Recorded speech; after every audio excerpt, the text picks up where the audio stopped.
Citizens of America, Mr. District Attorney.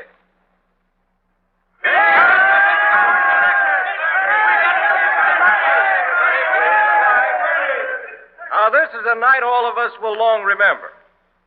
I congratulate you, the people, for electing as Mr. District Attorney a man who doesn't know the word fear. You, the citizens, have elected a man who will prosecute and convict the guilty regardless of their standing in power. I present to you Mr. District Attorney.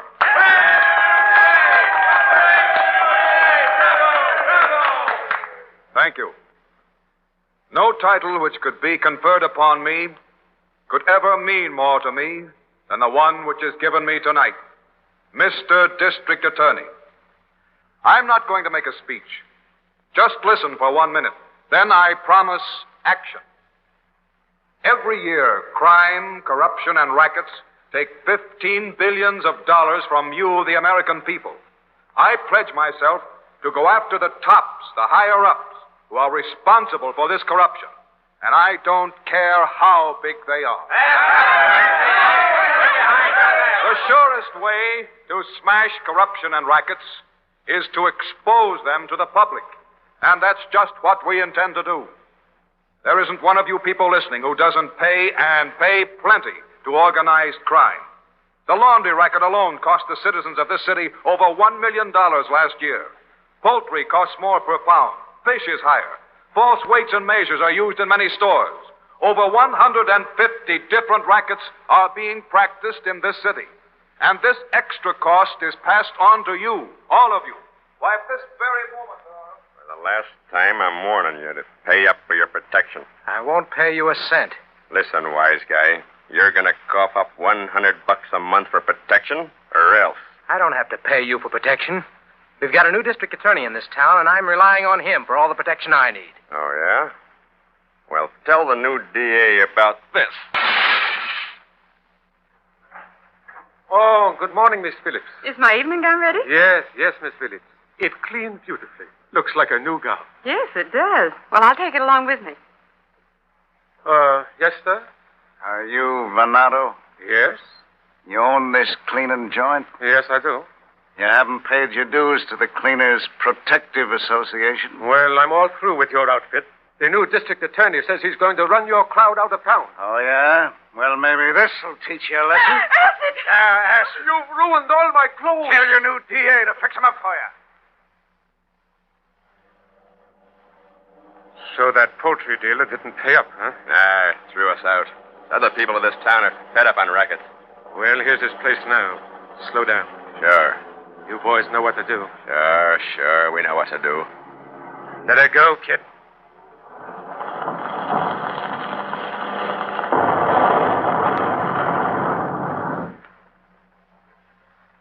And these are my last words to you people gathered here tonight. This extra cost is passed on to you, all of you. You, the citizens, are the real victims. I pledge to you that tomorrow morning I shall be in my office, acting as your representative, as your voice, and I will smash the rackets and those concerned, regardless of who they are.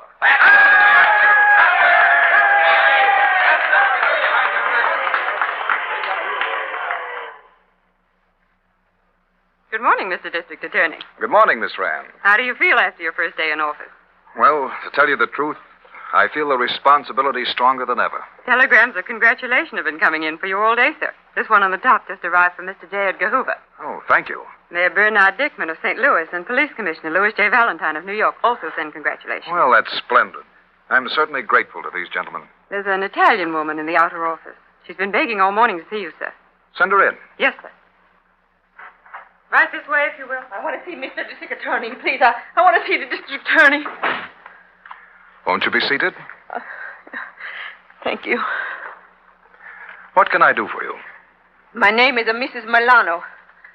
I came from Italy, but my 3 boys are all born in this country. They're men now. You say your name is Milano? Yeah. Yes. My boys are in the wholesale food business. A man come and say there are racketeers in the food business, but that he can give my boys protection. He telling my boys they got to pay $100 a month for protection. I can tell you the rest, Mrs. Milano. They didn't pay for the protection, so the man came back several times. Yeah. And then a truckload of their food products was overturned. Then the man came back again, and they still wouldn't pay. Yeah. And then there was an explosion, and their whole wholesale house was badly damaged. No, none of that. It was set on fire and he burned to the ground. You know about it? No, but I've heard plenty of other stories just like it. Well, my boys buy another warehouse.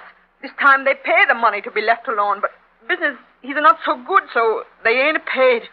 All the time they are threatened, and they get some of the other wholesale houses to promise not to pay too, and they get letters saying they might be killed. I know something's going to happen, my boys. Please, Mr. District Attorney, please do something. It isn't as simple as all that, Mrs. Milano. I only wish it were. That's a big organized racket. Probably one way or another, 150 men involved in it. They're the underlings, the bosses, several crooked lawyers, and a man who gets them protection, a high official in this city. Oh, you mean a big boss, huh? Yes. I could probably name 20 members of this racket. But proving all the facts in court beyond a reasonable doubt is another thing. My office has got pages and pages of facts. Some we can prove, some we can't. But, Mrs. Milano, I promise you we'll do everything we can and spare nobody. Thank you, Mr. District Attorney. I didn't know who else to come to. I'm glad you came. We'll give your boys every protection we can and try to get to the bottom of this. Thank you, Mr. District Attorney. I know what a brave man you are and the work you do before you get elected. Thank you, sir. Thank you. I promise you I'll do everything I can. Goodbye. Thank you again. Miss Rand, I'd like you to come in for a minute, please. Yes, sir? Miss Rand, the food racket again. I have suspected it. Have Detectives Wallace and Harrington come in to see me right away. I'm going to have them cover the Milano boys. I'm not into anybody. District Attorney's office. This is Chief Thomas. The DA in? Just a moment. Chief of Police for you, sir. Oh, let me have it. Hello, Chief. What's up? Murder. Murder? Where? Over at the Western Restaurant about 30 minutes ago. 3 men were lined up and shot. 3 men? Yes. I have a feeling it has something to do with the food racket. Thanks. I'll go right over. 3 men murdered, Miss Rand. I wonder if it has any connection with the 3 sons of Mrs. Milano who was just in here. That would be terrible. 3 brothers murdered. Chief Thomas thinks it has something to do with the food racket. If that's true, Miss Rand, I know the guilty parties without even getting up from this desk. But try and prove it in court. Are you going over there? Yes, but that won't tell me anything more than I already know. Rounding up the actual men who committed the murders is up to the police. But we've got to get their bosses and the big shot back of all this and then convict him. Get the car. Quiet. Here comes the district attorney. DA? Quiet, everybody.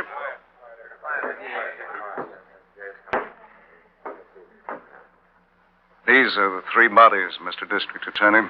Uncover them. Oh, they look alike. Are they brothers?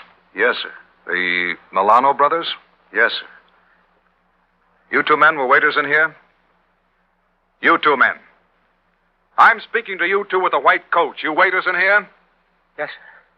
What did the killers look like? I don't know, sir. I was out in the kitchen. And you? My back was turned. I didn't see a thing. And you people who were eating in here? We didn't see anything, sir.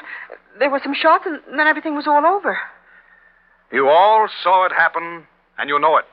And so do I. You're frightened because you think this murder had something to do with the rackets. You're the people who can help me. Have courage and tell me what you know. All right. Your witnesses, Lieutenant. Yes, sir. It's useless to question them here. I've been through this too many times, Harrington. Yes, sir.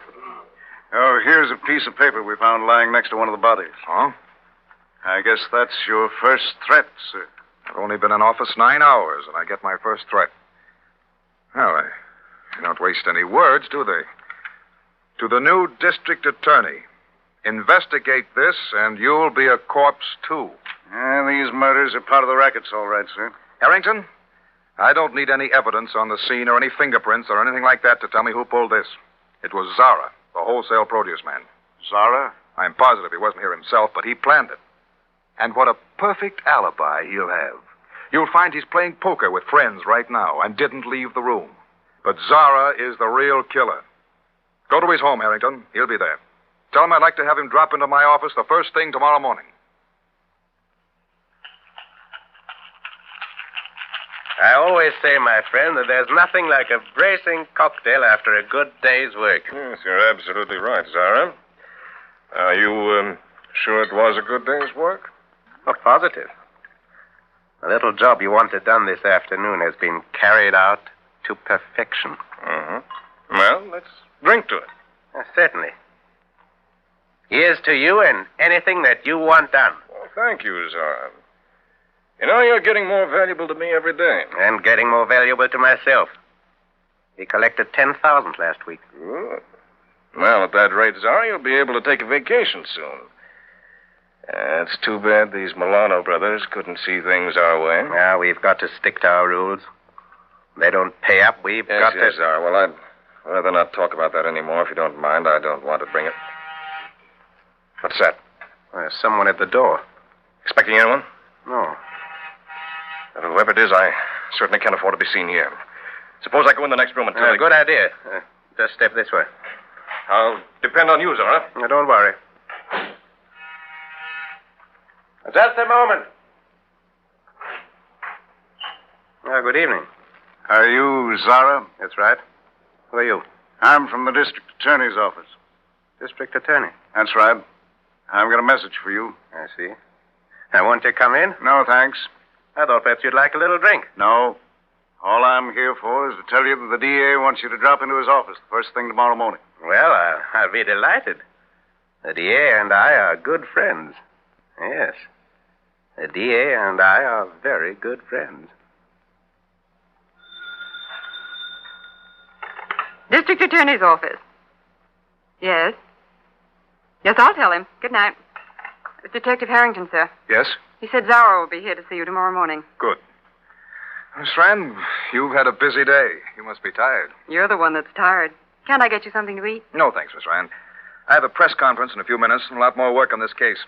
Anything else for me? Yes, sir. This Department of Justice report. Oh, let me see, please. It doesn't seem possible. I can hardly believe it myself. What is it, sir? This first paragraph. Yes? Miss Rand, did you know that last year the total cost of crime and rackets was $15 billion? $15 billion? It's unbelievable. You know, that's $10 a month out of the pockets of every man, woman, and child in America. Think of it. Our job, the job of every district attorney, is not only to break up the rackets, but to make the people realize what rackets cost them. Make them realize how much they pay in tribute to organized racketeers. Then the people will act. People like those witnesses in the restaurant where the Milano brothers were murdered. They'll not be afraid to work with me. They'll help me.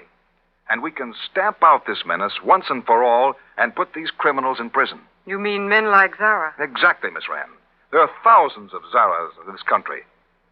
I don't want to sound like an orator, but the people elected me district attorney to smash Zara and others like him. And so help me, I'll not stop until it's done. You have just heard the first episode of Mr. District Attorney, dramatized by Phillips H. Lord from facts furnished by public prosecutors throughout the entire nation. Mr. District Attorney will reveal the amazing inside story of the hundreds of rackets flourishing in America, rackets which will be exposed on this program. Listen in tomorrow night and find out the startling series of events behind the brutal murder of the three Milano brothers. Ladies and gentlemen, Mr. District Attorney will be with you again tomorrow night.